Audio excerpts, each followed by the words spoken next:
ဒီမျိုးစားလင်မယားနှစ်ယောက်ရဲ့ဇက်သိန်းကိုနားမလည်ကြဘူးမျက်စိလိမ်နေကြတယ်ဆိုတဲ့သူတွေအတွက်ပြန်ရှင်းပြပေးထားတာပေါ့နော်ဒီဇက်သိန်းကသူပြဝါချင်တာကတော့လွန်ခဲ့တဲ့18နှစ်ရှဲ့ကျန်းပေါ့နော်ဘူအမ်းမျိုးစားမင်းကလိုက်စုံစမ်းနေတဲ့အမှုသားမဖြစ်ခဲ့ဘူးဆိုရင်သူတို့ရဲ့ဘဝတွေကဒီလိုဖြစ်နေမှာပါဆိုတဲ့ပုံစံမျိုးနဲ့တစ်ဖက်လှည့်ပေါ့နော်ပြဝါတဲ့သဘောမျိုးဖြစ်တယ်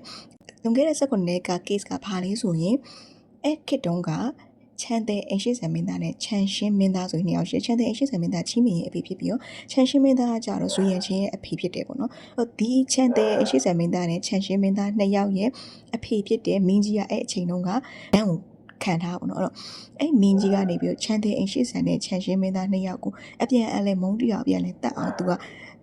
ထွင်ထားခဲ့တာပေါ့နော်အဲ့မှာပြောလို့ပဲမျိုးစားမင်းရဲ့ဦးလေးဖြစ်တဲ့ဝိရန်ကနေပြီးတော့အခုလက်ရှိမင်းလုံနေတဲ့မင်းကြီးကိုနမ်းချပြီးတော့ဒီချန်တဲ့အိမ်ရှိဆန်မင်းသားကိုနမ်းတက်အောင်သူကလှုပ်ခဲ့ပြီးရေပေါ့နော်အဲ့အခါကျတော့ချန်တဲ့အိမ်ရှိဆန်မင်းသားနမ်းတက်သွားတဲ့အခါကျတော့ကြီးမင်းကအလိုအလျောက်အိမ်ရှိဆန်မင်းသားဖြစ်သွားပြီးတော့ရှဲ့ချမ်းနဲ့ဗန်းချမ်းယူလို့ပေါ့နော်သူတို့လင်မယားနှစ်ယောက်ကလည်းမျိုးမြင့်သခင်လေးရဲ့သခင်မလေးဖြစ်လာကြတယ်အဲ့ပေါ့သူတို့နှစ်ယောက်လည်းမျိုးထမဆုံးလာတဲ့အချိန်မှာယူချမ်းချန်နဲ့တွေ့တယ်ယူချမ်းချန်နဲ့တွေ့ပြီးတော့ထုံးစံအတိုင်းပဲ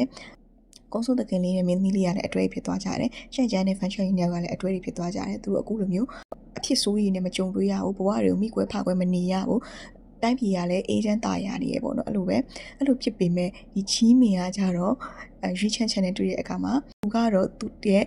သူပြောခဲ့တဲ့သူ့ရဲ့ချိန်စာအကြောင်းပဲပေါ့နော်နောက်ဘဝတွေတွေ့မယ်ဆိုရင်မင်းကားနဲ့မစုံပါရစီနဲ့ငါတို့လူမျိုးတွေမစုံပါစီနဲ့ဆိုပြီးဆူတောင်းခဲ့တဲ့အတိုင်းသူ့ရဲ့ချိန်စာသူ့ကိုပြန်တိုက်တယ်ပေါ့တွေ့နေပေမဲ့လည်းရေဆက်ပါပေမဲ့လည်းဖူးစာမပါဘူးဖြစ်နေတာပေါ့နော်တကားလုံးမှာရင်နာဖို့ကောင်းဆိုတော့ချီးမင်ဖြစ်သွားပေါ့နော်ချစ်တဲ့လူနဲ့တွေ့ရပေမဲ့လည်းကိုယ်ကွင်းသွားရပါလို့ဤဆိုပြီးဆူတောင်းခဲ့တဲ့အတွက်ကြောင့်တကယ်ကြီးကိုယ်ကွင်းနေရပါပြီ